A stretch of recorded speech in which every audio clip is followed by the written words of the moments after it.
Hello there, my name is Tavis, and today I'm going to talk a bit about how we conceive ideas, how we think, and a few ways we can use that knowledge to get more ideas. This video will be divided in two parts. The first one is about understanding how our brain works, how our knowledge works, and how we make ideas, reason, and use our logic. The second part is how we can escape our logic and things we can do to generate new ideas. So first off, the things I'll be presenting in this video is a mix of things I learned with psychology, with semiotics, and artificial intelligence. So off we go. First off, what is our brain? A way we can represent our brain is a mesh of different meanings that we tie up together. So every point of this mesh is a meaning. It can be a feeling, it can be a motion, it can be someone, it can be smells, image, words, thoughts, and other things we perceive and remember. Each of these things is tied up with a bunch of different ones with a connection. For example, the word soft is linked to this sound, soft, to the word soft, to the texture that is soft, to maybe an image of softness, and a feeling whenever you touch something that is soft.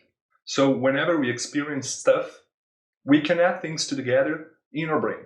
The more we live, the more we experience, the more the connections tie up in our brain. To start off, we have to think, how do we reason? How do we think? What is happening when I think? So whenever we take a path of connections we have in this mesh, we are giving reason to this connection, so we are reasoning. And whenever we want to make sense of these connections we are making, of this reasoning, we apply a logic to it. This logic is there to make sure it's useful in some way. So alright, we have this train of thought that we call reasoning, that we use a logic to make sure it's useful. But what is logic? So logic is a way to reason, a way to connect things that make sense in some way. There are a lot of studies on how we make up logic and how we form that logic up. There are formal logic and different logics, but what I want to focus here is how logic is bounded. So, first off, the logic is bounded to the language it uses. This language can be a lot of different things. It can be thoughts, it can be feelings, it can be words, it can be gestures, it can be actions, it can be whatever. For example, sentences follow a certain logic, and the language of sentences are words. So words make up the language of the logic that gives sense to sentences. Alright, we have this language, but how does this logic bind us in some way? So whenever I'm talking here, I'm not only using sentences. I'm using gestures, I'm using facial expressions, and I'm using pronunciation and a lot of other things. And this passes a lot of different feelings and a lot of other things that are not only in the sentences. Of course, there is a logic that gives meaning to all of these and binds it together really well and tidy. But what I want to point out here is that the logic that is used in sentences is different than the logic that I use in this talking. And the language is also very different, because I use a lot of different things, and thus the language is more expressive. It can express different and more things. So if we follow that thought, it makes sense that there is a lot of things that our logic doesn't use. For example, my own feelings might not be used well in this logic. How I use the texture of things is not used in this logic, and a lot of other meanings are not used in this logic, because it's not in the language of that logic. So it is safe to say that whenever we reason and whenever we think, we use a language, and that limits a little bit the connections we can make. And on top of that, we use a logic that limits that reasoning to make sure it makes sense. And worse yet, sometimes we get addicted to that logic. For example, whenever we think 1 plus 1, we are bound to think 2 because we are used to it and we are used to think following the math logic. And it is hard for us to escape that logic. For example, in another logic that is binary, 1 plus 1 is equal 10. And for example, in another alien logic, 1 plus 1 can mean alphabet. I don't know. But whenever we apply a logic, we are giving a train of thought that limits it. and we are stuck with those logics we made up and we created. Lastly, there are a few places where that logic that is supposed to give meaning and is supposed to be useful can cripple us a little bit. Those things can be in creativity, and problem solving, and other places we get biased by our own logic. So alright, we know we are bound by our logic, and this logic has limitations. And thus, we won't make some connections that are possible to be made because it doesn't make sense for us, or at least not on the first moment. So how can we escape those binds? How can we flee a little bit about it? And there we get to our second part of the video. So in a short version, our brain is a net of connections between meanings, and we use a logic to follow up those connections and give meaning to those connections. And lastly, sometimes we can benefit from escaping the bind of logic that gives those connections. This explanation can be useful for a lot of things, but in this video I use it for creating ideas. I will explain a few ways to spark up your brain, and I hope some of them are of help. I will list a few things that work for me and a few friends I know, and I don't expect these to cover everything out there. So I will divide these methods in 3 different categories: relaxing, exposure/immersion, and forcing the issue. Before I get to them, there is a key thing to make them work. It is to have an intent, a problem, an objective in the back of your mind while you are doing these things. If it's not something on the back of your mind, it's because you're not trying to have new ideas, or it's not something you think of often. So it won't probably make a connection useful to it because it's not on your mind. So on to the first category, relaxing. So the idea here to generate ideas is to escape a little bit the bind of your logic. It is to allow yourself to ignore a little bit of it by relaxing or tuning down your logic for a little while. This can be done in many ways. I will list a few of them. First one I'm really a fan of is sleeping. In some parts of your sleep, your brain is still active, but your logic is not as strong. This allows you to associate things you normally wouldn't with your unconsciousness. Dreams are pretty much that. You make connections of your daily basis, of things you think, of a lot of meanings you have, in a way that only you can do. It can be useful to spark new ideas or process stuff you normally wouldn't. Second one, exercising.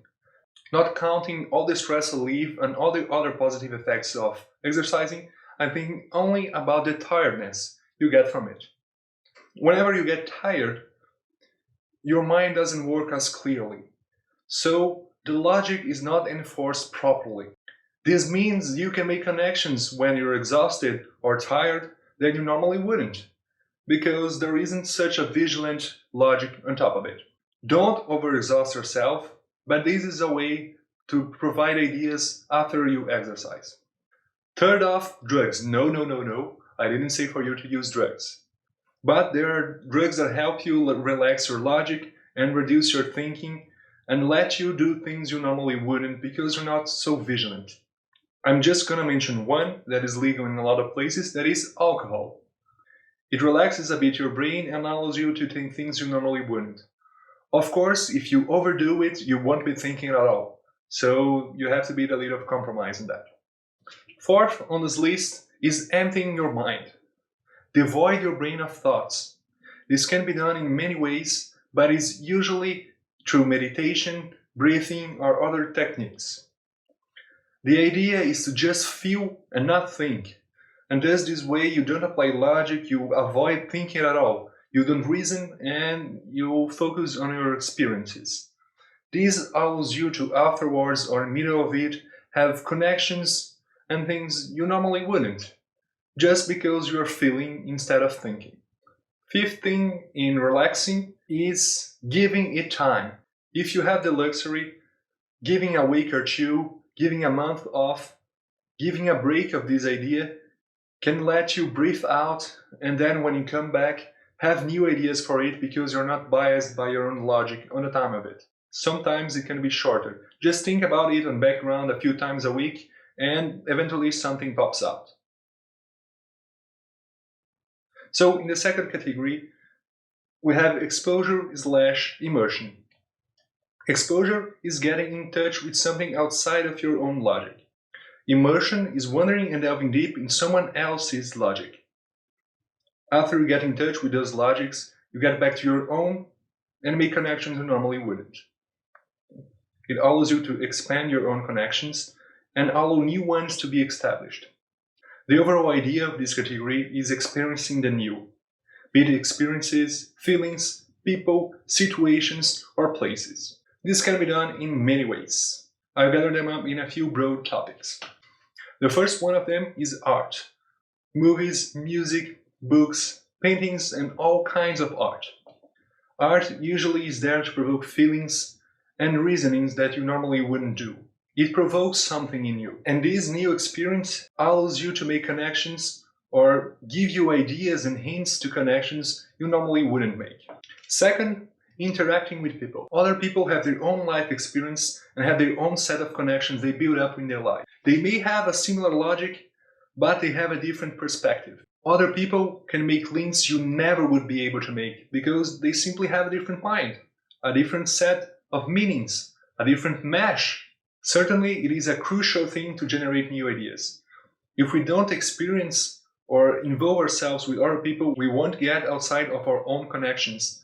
Other people are like capsules of life experiences walking around you that can simply make things happen that you never would think of. So they are an extremely nice source of ideas. I mean, we just talked about art, and who makes art? I mean, there are robots making things, but it's just not the same. And the third thing is history, culture, and traveling. All these things help you shift perspective and see things differently. And this allows you to make connections in a different way, in a different logic.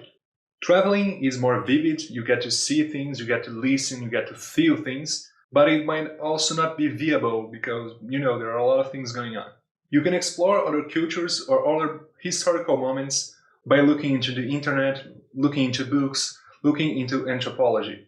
It allows you to get new ideas and new perspectives in the world. You must be thinking that all these things I mentioned are a bit time-consuming and are not instant, are not easy to get going. And there are times where you need to get an idea as soon as possible. You need to force a thing to come out. This is where all we talked about comes into play. We use our knowledge, we use our intuition to get a technique to get this idea growing and going. So whenever we force the issue, we are using a technique to speed up the process of creation. I'm sure there is an endless amount of techniques I don't know of, and to not overextend myself, I will present only two here. If you have a nice idea, your own way of producing, a technique you like and want to show, please bring it up in the comments, and I would love to see how you think. So the idea of these techniques is to force a connection somehow and then build up from there. We call those techniques brainstorming because we are letting logic a bit on the side and trying to come up with connections randomly and then afterwards giving sense to it. If you can get several people to work on that, marvelous. You certainly build ideas that you never would alone. So to the first technique I want to show, it is using tarot cards. I get a topic I want to think about, and then I get a random card from the deck, and I try to merge the topic I'm trying to think about with the meaning, with the image, with all the things connected with this card I picked. For an example here, I want to think up a drink for my fantasy world. So I want a drink, and then I pick a card. Here I have the sun.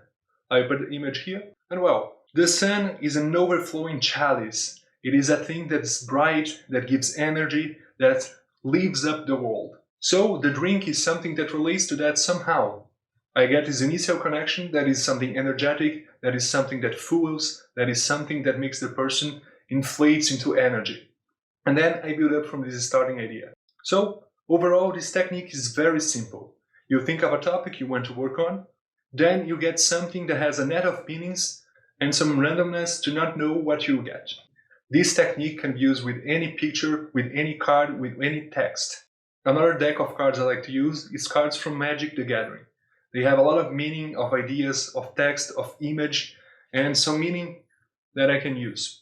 And if you're not satisfied with the result, you can just restart and do it again, because you just have to pick another card. You just have to pick another picture. You just have to make another meaning to start from the ground. You can also do it without thinking of a topic. and let your brain go wild thinking of possibilities and random things to get new ideas, but it might not be that productive. To my second technique, it's actually just a different version of the first one. I think most of my techniques are just picking two things and tying them together.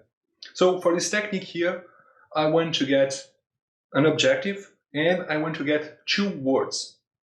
These words will be connected into this objective in some way. I used a random word generator and I got two words, fluid and community. And what I wanted to make was a person. So the nice thing is that community and fluid are broad words. They have a lot of meaning and a lot of feels that can apply to them. Instead of giving my own answer or my own connection between those things, I want to challenge you all to connect these two things in a phrase in the comments below. I don't want to bias you with my own meanings, so I won't talk about it here. So remember, fluid and community, and you have to make a person that is somehow connected to these two words. So this is it for this video. I introduced an explanation on how we think and how our brain works, and how we apply logic to our own reasoning. I presented a few ways to escape your logic by relaxing, and a few ways to get new ideas by exposure or immersion. I also presented two techniques that I use to generate ideas. Lastly, I gave you guys two tasks. One of them is to present your own way of creating things. If you have a technique you have and want to show it up, please comment it down. I would love to see it. The second one is tying up a person with the words fluid and community. I hope you all enjoyed this video, and I hope it will be useful somehow for you all. I want to thank you for watching. If you know someone else that might be interested in this topic, please share it with them. And if you're interested in topics related to creativity, content creation, RPG, word building, and writing, subscribe to the channel. I post videos weekly related to those topics. And that was it for today. I hope you enjoy. Until next time.